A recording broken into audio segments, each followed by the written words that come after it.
This is FCTV, fan-controlled television. Programs created and produced for the fans, by the fans, of fan-controlled sports and entertainment. As always, power to the fans.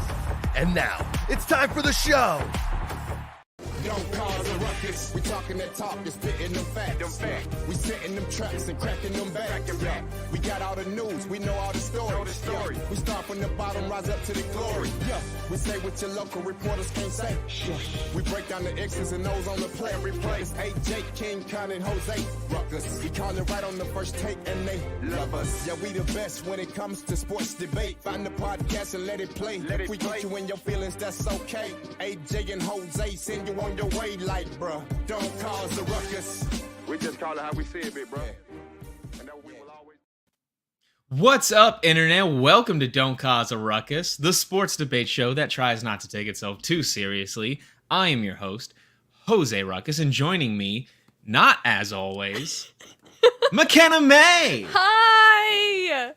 It's Mac, me. how are you today? I'm wonderful. How are you? I'm okay. You're wonderful, huh? I'm wonderful. What's going on? Oh, Jeopardy! Jeopardy's been great, both the regular games and the Masters tournament. We're primetime, baby. Where it's on in my market, it's at 7:30, and then primetime is on 8 to 9. That's an hour and a half straight of Jeopardy. 3 games.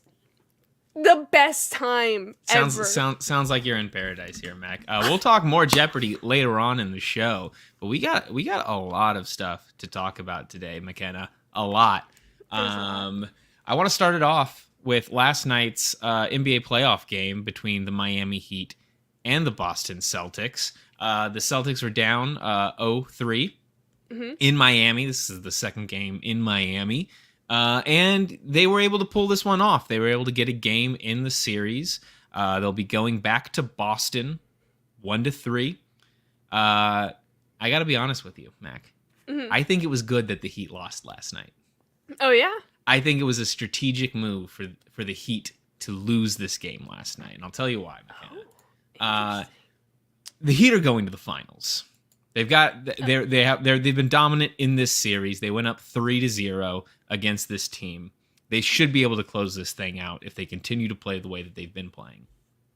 But they have something that they need to figure out before they get to the finals.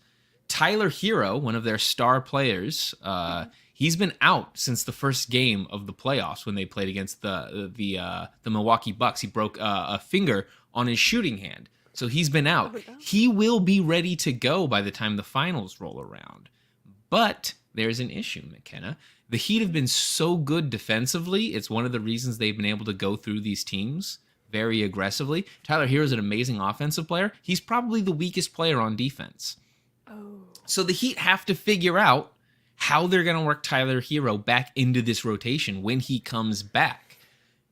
They're going to have to play more games and figure out exactly what's going on, the different things that they can do. Especially, they're going to have to figure out how to work around Nikola Jokic. And so just getting more games in, more data to work with to figure out what they're going to do with Tyler Hero comes back. It was a great thing for the Miami Heat to lose last night. Do you think an intern broke his finger? Do you think that's what happened? That is not what happened. Okay, No. that's good. Kevin Love, that almost did happen to Kevin Love, but no, Kevin Love is healthy and playing well. That's good. I've heard that some people have said that Kevin Love was very scared by almost breaking his finger, sort of had his career flash before his eyes, and it's reinvigorated him for the postseason. Oh, look at that! You might have had something to do with that. It's funny you say that because every time I look at the TV and watch the Heat, Kevin Love is never on the court when I'm watching. Yeah, he's not a starter. I got it out real quick when it's like every single time. Yeah, Kevin Love not on there. Jimmy Buckets though, he's bucking it up. He is. Jimmy Butler is playing absolutely fantastic. To a degree that's just surprising, honestly, that this dude is so good. Like, honestly, I love watching him play basketball right now. He's become one of my favorite players in the NBA. I just love watching this dude. I love his intensity. I love the way that he plays the game. He plays like the way people did when I was a kid. He plays really hard. He's drawing a lot of fouls, not on the perimeter doing the Steph Curry thing, but driving into the paint and making people contest him. He's great when he's doubled. He's great at finding the open man when he gets doubled and passing out of plays. He's not a ball dominant player. He's just what a basketball player should be, McKenna. And I love Jimmy Butler so much. I have I'll leave my fun fact for a second. I think it's not. No, give it to me right now. What's this fun fact? It's kind of more in tune with the Lakers and the Nuggets more so than the Heat and Celtics. Now that I'm thinking about it, even though it was an article about the Heat and the Celtics, but it applies to. Well, yeah, we can make it a transition point here. Just give it to me. Okay. Can it be a trivia question for you? Absolutely. Okay. How many teams have been swept in the playoffs? In the playoffs entirely, or in the conference finals? I believe it just said the playoffs. In the playoffs, in this particular article. Less than 20. I would say maybe 12. 150. Really? Yeah. Okay, so that's all. That's playoffs. All, yeah. All playoffs. Yeah. I was thinking conference finals. Yes, that makes more sense that it's all. 120 teams have been swept. 150. That makes sense. A lot of the times the first round is a sweep. 8 seeds, which the Miami Heat are not supposed to do this well. They get swept in the first round constantly. It hasn't. Isn't it that that sentence did not begin correctly. Isn't it like no teams that have played in have ever like? Yeah, so this is the third year of the play-in tournament, and until this season, no play-in team, which would be between the I believe it's the 8th through the 10th seeds is where that it's at. None of those teams have made past the first round before. Now this year, both teams that were made it into the playoff team, both teams made it through to the conference finals, which is pretty interesting. But 8 seeds don't make it to the finals. Like what the Miami Heat are on the precipice of doing, they will be, I think, maybe the first 8 seed to make it to, maybe only the second 8 seed to make it to the finals. It's basketball, especially when it comes down to the playoffs, because you're playing these 7-game series. It's not a random sport. Mm-hmm. It's very consistent about what, like, it's almost always chalk. Teams with the MVP on it almost always get to the conference finals. This year they didn't. 8 seeds. We got Kansas City Chiefs fan, Chiefs Nation. Got my facts for me. Thank you. They will be the second 8th seed. The Knicks, right? I forgot about the Knicks. As everybody does. They will be the second 8th seed ever to make it to the NBA Finals. And it's off the back of just, I don't even know. I don't know why this is happening. I don't know why the Heat are so good. It seems to be the things that, like, a lot of times, guys like me, guys like Freddie Airmail probably, I tend to ignore the intangibles when I'm evaluating sport. I tend to ignore things like intensity and momentum and who cares more, because it seems like those things just don't really matter a lot of the time. I usually go with, the team with the talent, the team that's putting up the correct analytics. Those teams usually win. This year, no. It's this team that was pretty, like, honestly, the Miami Heat were bad in the regular season. They were not a good basketball team. It's been so, it's been amazing. I love Jimmy Butler. I love him. Good birthday. I'm considering buying a Jimmy Butler jersey. Oh, that's fun. How long has he been with the Heat? This is his 3rd or 4th year. Yeah. His first season there was the bubble year. The bubble year. Yeah, and it's been an incredible run. They've been to the finals. They've been to they finished in the conference finals twice. Like, since Jimmy Butler has joined the Miami Heat, he's been incredible. People didn't think that you could take a guy like Jimmy Butler being your number 1 player and make it consistently be a dominant team, and they just have been.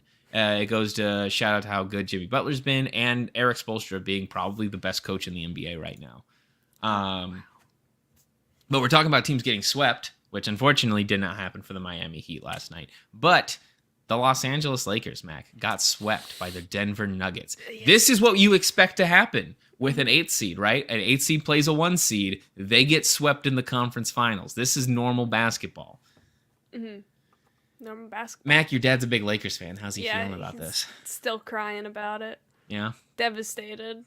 It's a tough loss. It's hard to see a team go out this way, especially because I think if you would, before this series, I was even kind of leaning towards Lakers in some areas. But if you had asked me, the Lakers get swept, what happened? I would say Anthony Davis never showed up. We just never got a dominant Anthony Davis game. LeBron probably didn't have a very good game. The role players, the Austin Reeves, the Rui Hachimuras, none of those guys ever had a really good game. That's not what happened. Anthony Davis had, in game 1, a dominant game, played extremely well, put up a lot of points. Rui Hachimura came in game 2, had himself a really good game. And then LeBron played well throughout the entire series until the fourth quarter of the last game, because he played every single minute in these games, playing his heart out, playing really great basketball. The Lakers went all in. They had everything that they needed to do to win a game in the series, and they just never did. Yeah, I looked at the score. They're all like the biggest gap is 8 points, an 8-point loss that they had. Everything. These were close games. They're very close. Yeah, which is. It's, I think makes it sting even more that they got swept. Every single game felt like at some point the Lakers had a chance to win it. And the Denver Nuggets at every point, I mean, you look at the game 1, they give up a 20-point lead going into the fourth quarter, and all of a sudden it's a 6-point game. And the Nuggets just slam the door in their face. They just take over the game at the end. They do what they need to do. Nikola Jokic is... If you're a nerd like me and you like watching like high quality basketball, like really, intricate plays and stuff, shout out to a Kansas City Chiefs fan. The Denver Nuggets run their offense sort of like watching a Kansas City Chiefs game, because it's just, they're doing everything that they can. You're seeing Nikola Jokic just being a big man who can pass the way that he can, always being able to get the ball to an open guy. You'll see some of the most insane passes you've ever seen if you watch Nikola Jokic. They're using the entire offense. They're not just like, shooting from 3 all the time. They're mixing it up. Nikola Jokic can get in the paint and play. They got guys like Michael Porter Jr. who can shoot. Sometimes Murray will be a 3-point shooter. Sometimes he'll be dishing, being like a true point guard. They're a complete offensive team, and they are so fun to watch. I don't know why people haven't been paying attention to the Nuggets until now. They're amazing. I like the Nuggets because it reminds me of chicken nuggets. I know it's the Nugs. I shouldn't say I know it's not chicken nuggets. I doubt that it's chicken nuggets. But so I believe the name is that they're gold nuggets. That would make more sense. I didn't know like Colorado was like a gold rush state. Wait. Maybe it is chicken nuggets. Maybe it's chicken nuggets. Do you think if they win, do you think they'll like a bunch of fast food places will get them nuggets? That's what they should do. Like Wendy's should do like, yo, spicy nuggets are on sale. Denver Nuggets just won. What does the NBA trophy look like? Can you put nuggets in a trophy? In that trophy? Oh, never mind. No, you can't. Could. It's a big basketball, right? It is big basketball. Big basketball. What if, you cut off the middle of the basketball, hollow it fill it out. with nuggets. Nuggets. It's nugget time. As somebody who loves a good nug, I'd be all for it. Get NBA, get on that. I wonder if Nikola Jokic likes chicken nuggets, because I've told you this story before, McKenna, but it's one of my favorite things about Nikola Jokic, which is that he would drink as a child, he would drink 3 liters of Coca-Cola a day. Yeah, I remember you talking about that. Yeah. This is the prime athlete who's smoking LeBron James, destroying Kevin Durant. He's this big, pasty white guy who, as a child, was just this chubby kid drinking 3 liters of Coca-Cola a day. I love this man. He's in the last couple of years, he's really gotten into shape, and it's improved his already incredible game. But I love an out of shape athlete. I love one of my favorite baseball players of all time. I got to be top 5 is Bartolo Colon, because the dude is just the most out of shape athlete you've ever seen in your life, and he's absolutely dominant. Yet it's just mad respect to the out of shape athlete. Shout out. Because you're just willingly giving yourself a disadvantage and still dominating. It's really, really impressive. So the Denver Nuggets, they're going to be making their way to their very first NBA Finals. Shout out to them. Love it for them. Would love to see Nikola Jokic get a ring. Would hate if it came at the cost of Jimmy Butler getting a ring, but it is what it is. After the game, LeBron James was asked about his future in Los Angeles, McKenna, and he said, "I don't know. I've got a lot to think about, to be honest." Teasing a potential retirement. McKenna, what do you think about LeBron James, 38 years old today? Wow. Oh, possibly happy ending birthday, his LeBron. career. No, not not like his birthday. 38. He's 38 right now. Oh, that makes more sense. I mean, that'd be pretty well, because I think he's been playing I assume he's been playing my entire Yes, life. I don't believe that there's been a day of your life where LeBron James wasn't playing basketball. That'll Let me check. That'll be pretty wild. I do want to say I like that my last name is May, because it looks like the lower thirds is James May retire, as in like James May James is May. retiring. Yeah, your cousin James May. James May is retiring. But no, it's what do you think he'll do in retirement? Because I know Bronny, he's going to college and everything, so maybe I don't know. McKenna, I gotta be honest with you. I don't buy it for a single second that LeBron James is retiring. Not for a single second do I think LeBron James is going to retire. I'm sure in the moment you just got swept in the conference finals. You played every single minute of the last game. You tried your hardest, got swept. I'm sure in the moment it felt like, maybe I just don't got it in me. He has a nagging foot injury that's been bothering him for the last couple of seasons. That's just one of the things about, almost being 40 years old and playing sports still. But LeBron James is still one of the most dominant players in the league. He's top, he's a top player in all the stats. He's a great basketball player still. He could still, I legitimately believe LeBron James could probably play into his 50s, not as a star player, just as a coming off the bench role player. Just you could have LeBron James on a basketball court and literally never have him shoot the ball, and he would still be a great contributor to your team, because he's so good at passing. He's so good at all the little things on the basketball court that he can play as long as he wants to. I genuinely believe that. There's also, as a Kansas City Chiefs fan points out, he wants to play with his son. He's made it known for years now that that's something that he wants to do. Bronny's starting college this year. It's a one and done rule for the NBA. So he's got 2 years to get to the thing that he's been talking about for half a decade now. So I really don't believe that. Maybe this is a potential thing to set up a departure from Los Angeles. Maybe he sits out for a year. I could see that happening. So that way when Bronny gets drafted, he can go just to whatever team. He doesn't have to force the Lakers to trade up to get Bronny or anything like that. There's also, here's a thing that people might want to know. LeBron James has a documentary crew following him around right now. Oh, I didn't know that. It's the same people who made The Last Dance, the Michael Jordan documentary. They were following around for this postseason, and probably into the next couple of years they'll be filming for a documentary to come out in the future. Wouldn't it be great for the documentary to have LeBron James retire and then unretire to play with his son? Wouldn't that make for just a great narrative in the documentary? Wild. Yeah. So shout out to the scripted documentary that they're filming right now. LeBron James's retirement, much like Tom Brady's retirement, is fake. Tom Brady probably going to play for the Raiders this year, just so you know. Just keep your ear to the ground, okay?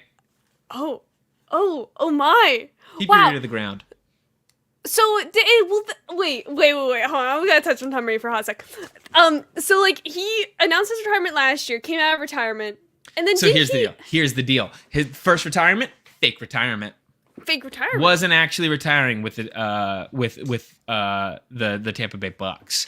What was going on was that the Dolphins owner was tampering with Tom Brady illegally, which he's been punished for. They lost picks. He took the owner took a suspension. But the plan was that they were going to offer Tom Brady ownership in the Dolphins to come play for the Dolphins, to pseudo retire from the Bucks and then go join the Miami Dolphins as an owner / quarterback.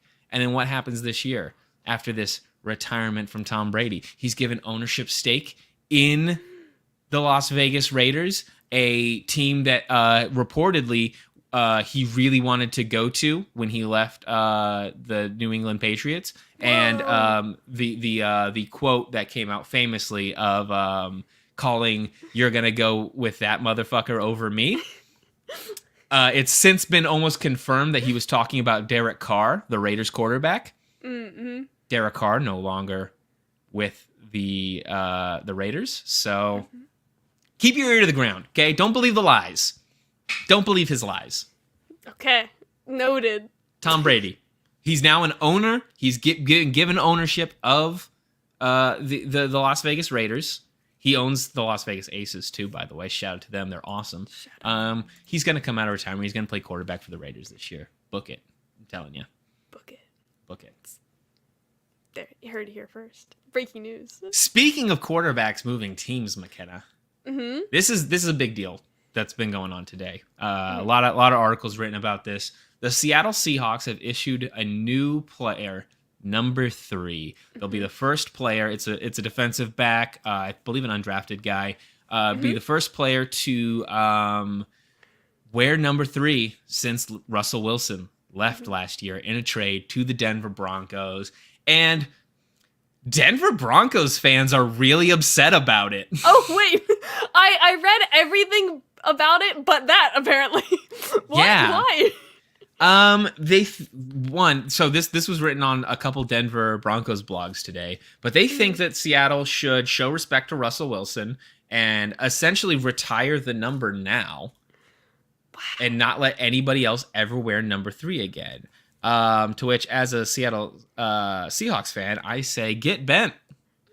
We don't really like the guy right now. I don't care if another player wears number 3 right now. Russell Wilson did not leave our team on good terms. We don't have a lot of reverence for the number 3.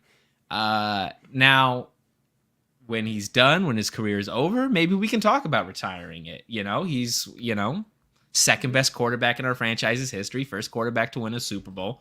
But no, he's still an active player playing for another team. Yeah. Why would we show this dude the respect of saving number 3 for him?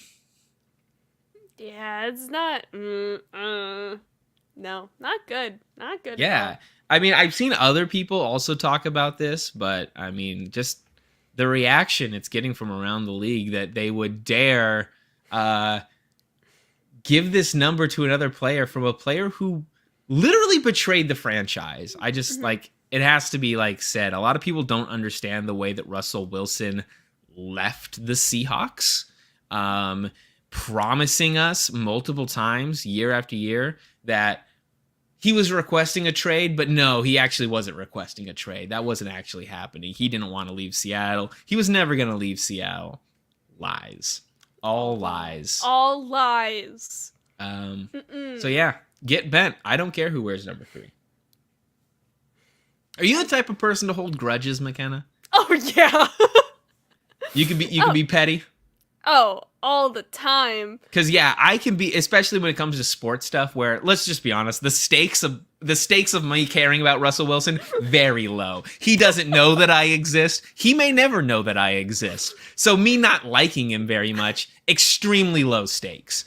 So I feel like I'm just being I'm given carte blanche to just be aggressively petty when it comes to situations like this. Do you feel the same way? Oh, I'm very similar. As George Bush once said, Keep going. Fool me once. Shame on you. Fool me twice. Won't get fooled again. Exactly. That is exactly what he said. And yeah, we will not get fooled again. We won't do it. No. Never again. So, I mean, like, if like, I don't know, the teams that you root for, it's not like the Philly Union don't have a player whose, like, number they would retire, right? Not that I can think of off the top of my head. I'm trying to think. I'm sure Premier League, there's Chelsea's, like, retired. Chelsea's old. All the Premier League teams are old. There's probably numbers retired. Like, okay, so we'll just say, like, N'Golo Kante, right? Yeah. Legendary player on the team, one of the best players right now. If he had forced his way out of the team, like, with some sort of shady things, if they just gave us a new player his number, how would you feel about it?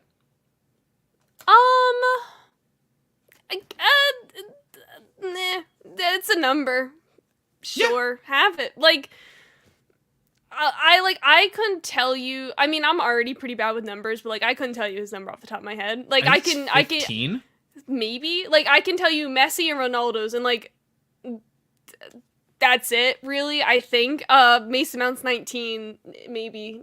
Pulisic's 10. Number like, 7. 7. So it's like... Yeah. It's a number I think you're gonna... I don't know. I get it for some players. Like, I get it for Messi. I get it for Ronaldo, who, like... But it's... I also gotta be honest, I never really liked number 3 as Russell Wilson's number. Mm-hmm. Although it did give us the opportunity to call him Threesus occasionally. That's good. Which I always enjoyed calling him Threesus. That's fantastic. Yeah. I know that... Not that this matters. Harry Potter's number is 7. Oh. That and Ginny Weasley's is number 5. I have it on my, and I think Ron Weasley's 1. But you can't. I don't think you can retire like that low of a number. Not when somebody's playing on another team, right? Like when they're actively playing against you. It's just who cares? Like wait till he retires. We do have some more NFL news, McKenna, which is that the NFL today issued a change to the kickoff rule. It's big. It's big news. Talked to my dad about this. First thing out of his mouth was, it's stupid. Really? He doesn't like this rule change. He tried to explain it to me, but, like, it kind of turned into him sounding like an adult from the Peanuts. So I don't really understand it, but... Okay. So the fair catch, right? You catch the ball in the end zone. You decide not to run it out of the end zone. You get to spot the ball at the 25. Your offensive drive starts at the 25. This rule change would be, it's no longer you have to catch it in the end zone to have a fair catch. If you catch it anywhere within the 25-yard line and you decide to do a fair catch, you get it from the 25-yard line. Okay. Essentially, what's the reason this is happening, right? Is that the kickoff in the NFL, punting especially, punting more, to be honest, I think. The kickoff is the most dangerous play in the NFL. It's the play that most people get hurt on. It's literally just somebody getting full speed from the other side of the field and trying to hit somebody. It's very dangerous. Oh my god. As the XFL learned in their first season, the fair catch is a necessary thing for the sport if you don't want people to die on the field constantly.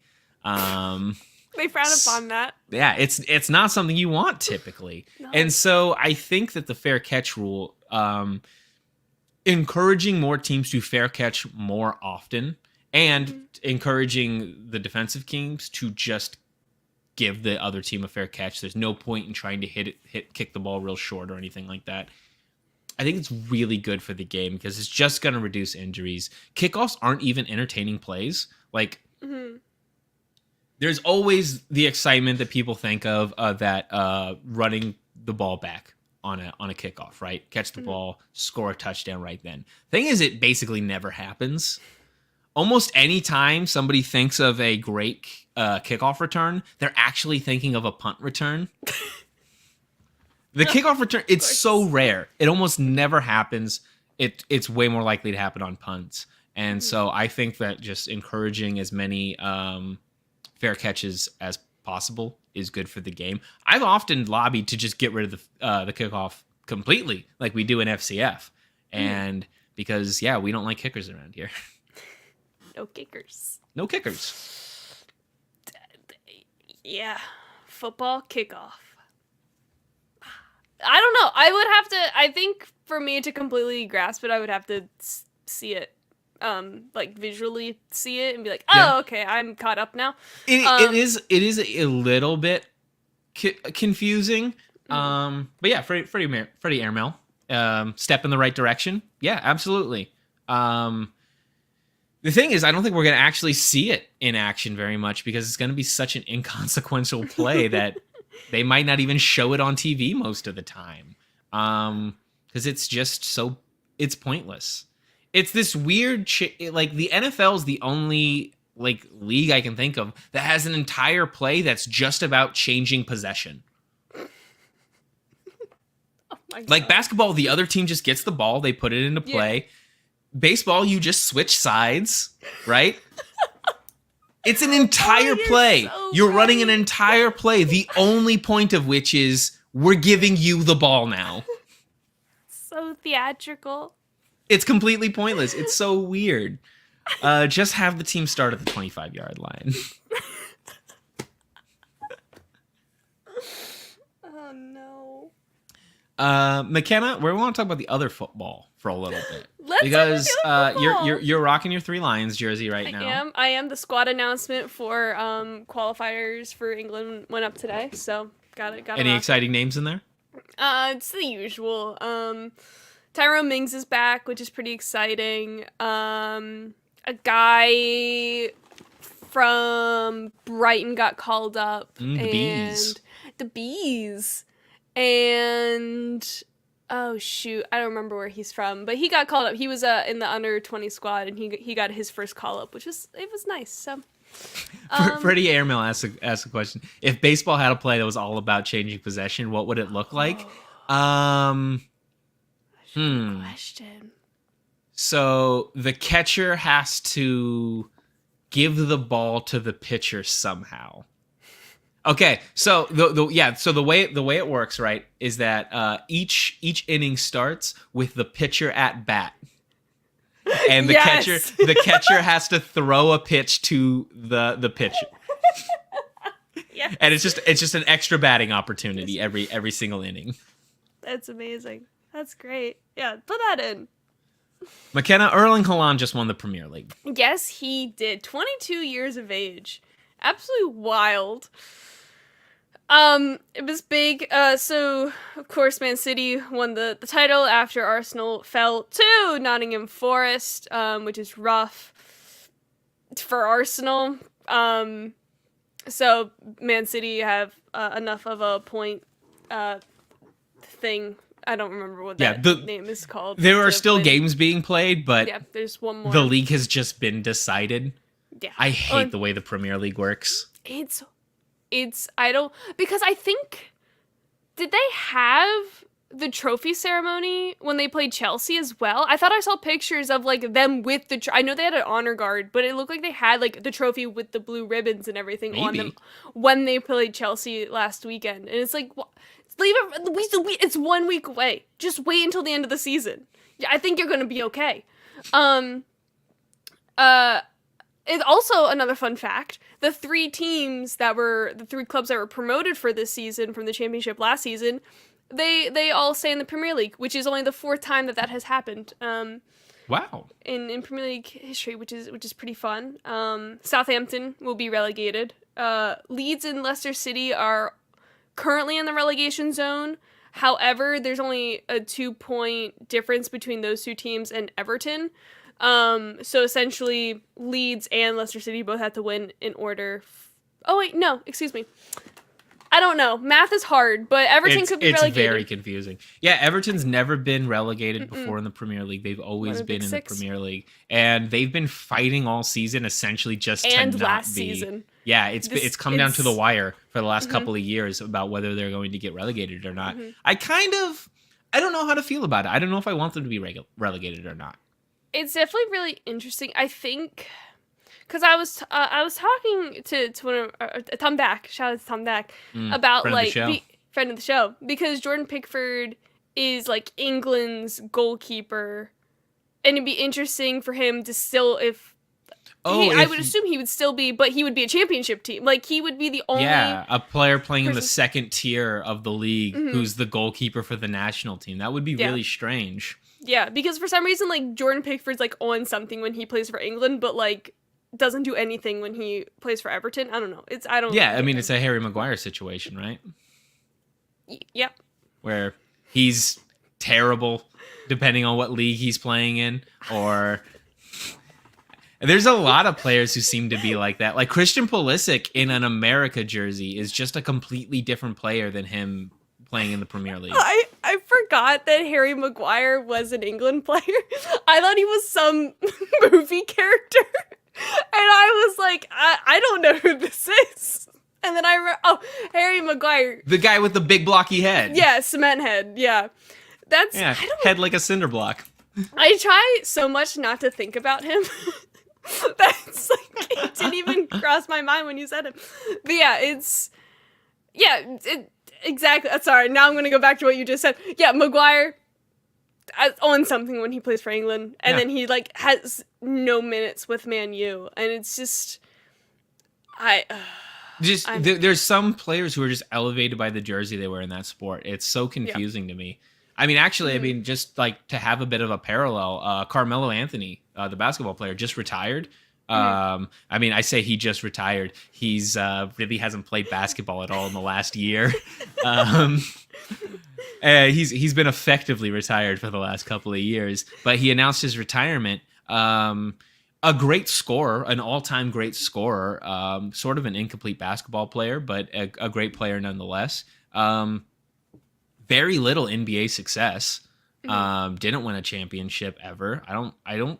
Somebody correct me if I'm wrong. I don't think Carmelo made it to the finals ever. But he's the most decorated American player in terms of international competition, gold medals. All these international competition stuff. He's the best player ever when it comes to the U.S. So I don't know. It's just the weird way that some players just sort of switch on and off in league play versus international play. absolutely. So Man City's won how many of these trophies in a row now? 3. This is the 3rd year in a row that they've won. And then there was, I believe, maybe like Liverpool won like 4 years ago, and then Man City won the 2 before them. Yeah. So like almost the last 5 of the last 6 years they've won. They've been title. absolutely dominating the Premier League for the last decade, but they can't get it done in the Champions League. We'll find out June 10th. They're gonna be. I think they'll be Inter Milan, but. Like they didn't last year. They haven't won a Champions League trophy in quite a while, right? No. They did. They crushed Real Madrid in the semifinals like a couple weeks ago. They beat them 5-1 on aggregate. And Real Madrid is the reigning Champions League winner, Champions League champion. I believe Pep Guardiola this year essentially said that they don't even care about the Premier League championship. Like. They assumed that they were going to win it, and if they didn't win it, whatever. But they only care about winning the champion because they've dominated the Premier League so long right now that it's essentially just like it doesn't matter that they've won it. That they need the thing that he needs to prove himself winning is the Champions League at this point. Yeah, and they more or less. I would be shocked if Inter Milan beat Man City. I mean, with Erling Haaland now, it seems they were already a dominant team, but now that they've got this player, they're gonna win the next however many years as long as they have him. Like he has more goals than like most teams. Yeah, like I think you told me like he had more goals than like Chelsea in like. Yeah, I think Chelsea, cross your fingers, will finish more goals than Erling Haaland has. I hope so. But there are other teams who definitely don't. Yeah. It seems like a foregone conclusion that as long as they have Haaland, because they were already a championship winning team before he got there, that they're just going to win the next 5 in a row. He's oh my god, and he's only 22. Like He's an incredible player, an incredible goal scorer. I can't comprehend. I love him. Speaking of an incredibly dominant player, McKenna. Yeah. The Jeopardy Masters ended right before we got on this show. It did. And it was won by an absolute dominant player. Yes, James Holzhauer took home the $500,000 prize, a trophy that you can't drink a Sprite out of. The Trebek Trophy. The Trebek Trophy. He only won by like $2,000. Mateo Roach, they had a very dominant performance in the second game. It was ahead going into Final Jeopardy in the second game, but it was just a matter of about 2,000 points. It's really cool that the tournament did come down to Final Jeopardy. Whether or not Mateo was able to answer it correctly would have decided that game. Oh, absolutely. Oh, it was so good. Matamodio, the love of my life. He did not. He was well behind. Because throughout the whole tournament, like, he won the games that he had to win. Like, he won against James and Andrew in the quarterfinals. He won in the semifinals to get into the finals. And he will be, the 3 players will be in the next Jeopardy Masters. But it's buzzer. It's just all, because, like, you can, like, now that we have stats for Jeopardy, they have, like, the buzzer attempts and everything. And, like, Matt's up there with James, Mattea, and everyone else in the tournament. It just, his timing wasn't down to actually be able to get in more. So that's a big How do you thing. feel about the tournament in general? I was really trepidatious about it because we had just seen 5 of the 6 players a few months ago. That we just seen them play against each other. Tournament of Champions? In the Tournament of Champions, yeah. James is the only one. We haven't seen James since the GOAT tournament in 2020. Although he's on the chase. But in terms of being on Jeopardy with the buzzer and everything, it's like James never left. But anyway, I liked it. I knew I would love it, even though I was trepidatious about it. It's Jeopardy. I'm gonna love it no matter what. They just have such a good rapport, and they just all seem like genuinely good friends, which I think we're seeing more and more with all of the tournaments, because you spend so much time with the same group of people, like, you just form this bond, and it's just so endearing and heartwarming, and it's really cute. And, like, Andrew, he had a baby during the tournament, which was adorable. Not, like, on air, but, like, he had it in between, tapings and whatnot, and it was just really cute. And there's just so, like, they all have, like, little inside jokes. I just love it. I love them. They're amazing. So this tournament, huge success, right? It seems like the Jeopardy fans love it. It's been getting good ratings. This isn't something that they can do every year, right? I doubt it, but I think, see, the new executive producer, Michael Davies, he's, like, really pushing for more and more Jeopardy. Now that it's, like, grown momentum with all of the big champions and whatnot, that he wants to do more tournaments. So I don't know. It could be. I wouldn't be surprised if it is an annual competition. Although, I don't know. They would have to get people from other than the last, like, 3 years to get on the show. I think. I think that was a lot of feedback when they announced the lineup, that, like, a lot of people were like, why isn't, like, it just feels like a repeat of a previous tournament of champions, right? Plus James. Yeah. So it's like, I don't know. I would really like to see, like, Buzzy. I don't know if Buzzy can come back because he hosted the Tournament of Champions back in 2021. But yeah, 2021. But, like, Austin Rogers or even Alan Lynn, Roger Craig. I don't know. Just, I don't know. I would like to see some old faces come back. I love it. I think it's something. I don't know if this is something that they can do every year, but maybe every other year. Yeah, maybe have a different kind of tournament that goes, like, rotating every other year, different tournaments. That might be a good idea. Do you think we'll ever see Ken Jennings compete in one of these tournaments? Because now we've obviously seen James has won Jeopardy Masters. He's won Tournament of Champions before. Yep. He's won the most money on Jeopardy, right? But I think Brad Rudder's still up by a little bit. Really? Yeah, because like the thing with Brad is that it's like it's only like a few $100,000. I looked at the spreadsheet a little bit ago.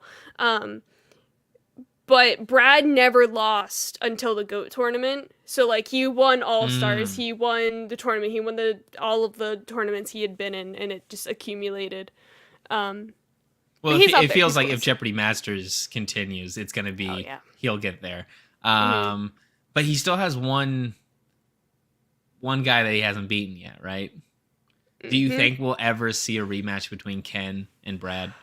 I would love that so much. Michael Davies said on the Jeopardy podcast that like, yes, it's in the rules that like if you become host you can't play again, but it's like if Ken Jennings wants to come back and play, you can't say no. They've changed the rules before. Yeah. Oh yeah, absolutely. It used to be that if you won for an entire week, you couldn't come back. Right. Exactly. So it's like, I think Ken says he probably won't come back, but like, there's no real incentive for Ken to come back, right? Because he's the GOAT. He won the GOAT tournament. Yeah. So why show up to lose? Yeah, but I don't know. I think it'd be so fun if he came back. I mean, I would watch. I would be there watching. I think it would be really interesting to see because he's now been in the host position for so long, and then what it would be like for him to go back as a challenger. I don't know. I don't know if anything would even change, but I think it'd be fun just because like he's probably the only he's the only person who knows what it's like on both sides. Yeah. But it's like I wonder what like going back and forth. I don't know. I think it'd be fun, but who knows? So yeah, Ken should go back on the show. All right. Well, that's gonna wrap it up for our main topics of the show, McKenna. But we do have one last topic. It's the topic we like to do every week. Though I don't think that you've played this game with us before, McKenna. No, I haven't. I'm excited. It's Off the Top 3. If you didn't know, Off the Top 3 is a game we like to play where we're going to make top 3 lists off the top of our head. Oh, God. This is going to be stressful for McKenna. Yes. I've got a topic for McKenna. McKenna's going to come up with a topic for me. Okay. And we're going to have to make a top 3 list based on that topic. McKenna, I'm going to give you an easy one, though I'm sure it'll be hard to narrow it down to 3. I want to know which 3 Jeopardy runs that these players went on. Because now we've had so many between Ken, Brad, James, the new ones, all these new players since since James, who have gone on these massive runs. Your top 3 most entertaining Jeopardy runs to watch. Which ones did you enjoy watching the most? Okay. Right now? Okay. Number 3 would probably be Matamodio. Do I have to give my reason why? Sure. Okay, Matamodio is number 3 because he was the first person since James, so about 2.5 years to go on an extended run, and he was like sort of the beginning of this new group of super champions. Number 2, of course, James Holzhauer. Like, this man, he was less than a month and he won like $2.5 million. Like, that's, and he has like all the records for the top amount, like top 11 records for most money won in a day. Number 1, Austin Rogers. By far, he was whenever I got back into Jeopardy in 2015. He went on his run in 2017, and he was like the first person that went on a run while I was watching, or one of the first people I should say, and his personality was just like so over the top, and I loved him. He was just very funny, and I would just rewatch compilations of him and like his gestures and whatnot, and like yeah, they had to cut him at one point for like swearing during a daily double because he couldn't get it. It was just he's very great, and he would always like do like little it's not charades. I don't remember what the word is, but like during his intro, he would like, because like it's so awkward just staring at a camera for like 10 seconds while they're reading out like your days you've been on, your money, and it's just like he just like did little fun gestures and whatnot. It was cute. That's my 3rd. That's McKenna's top 3. McKenna, I need you to come up with a topic that you want to know my top 3 of. I want to know your Top 3. Oh, this is okay. Hold on. Let me think here, because I could go in a lot of different directions. You could. I want to know. Oh no, that's too niche. I want to know. The niche. Wait, the more niche, the better. Does it have to be pertaining to what we talked about tonight? Nope. Okay, I want Anything. to know your top 3 state capitals. My top 3 state capitals. Mm-hmm. Okay, this is gonna be difficult because I haven't actually visited many state capitals. But I think that I can do this. Number 3, I'm gonna go with Sacramento, California, because I've been there several times. There's some really cool stuff to do in Old Town Sacramento. So, I mean, there's just so much, like, there's a lot of stuff that's been preserved from, like, the gold rush era of California in downtown Sacramento and stuff. And so you can visit, like, the forts that people put together, you know, when they were there. Let's see. This is quite difficult because I haven't visited many. So I'm going to pull up a list. Okay. I don't want to forget about anything here. You know what? I'm going to put number 2. I'm going to put Atlanta, Georgia. Oh, that's Been a to good Atlanta. one. Enjoyed my Atlanta's time in great. Atlanta. Love the people in Atlanta. Of course, is the host city of FCF. So shout out to Atlanta. Solid, interesting city. Number 1, I'm going to go to a place that I've been really wanting to visit for a long time now, McKenna, which is Raleigh, North Carolina. Ooh, okay. Just everything I've heard about that city sounds really great, really interesting. Hasn't been super gentrified yet or anything. It's still got a lot of its culture there, but is an up-and-coming city the way that Austin used to be. Austin, at one point, Austin probably would have made this list, but Austin has changed so much that I don't think Austin's a very interesting place anymore, and probably not a place I really care about. But that's my top 3 state capitals. There you go. I thought your number 1 would be Harrisburg. It's fine. Never been. Nah, you gotta go to Harrisburg. You go. We've had this conversation before on a different podcast, McKenna, but Harrisburg is one of the fake state capitals. Harrisburg is one of the fake state capitals. We don't do fake state capitals. That's fair. It's, Yeah, like there's no reason that Harrisburg should be the capital of that state. Absolutely not. It shouldn't be, but it is. And that's where I was born, so it's okay.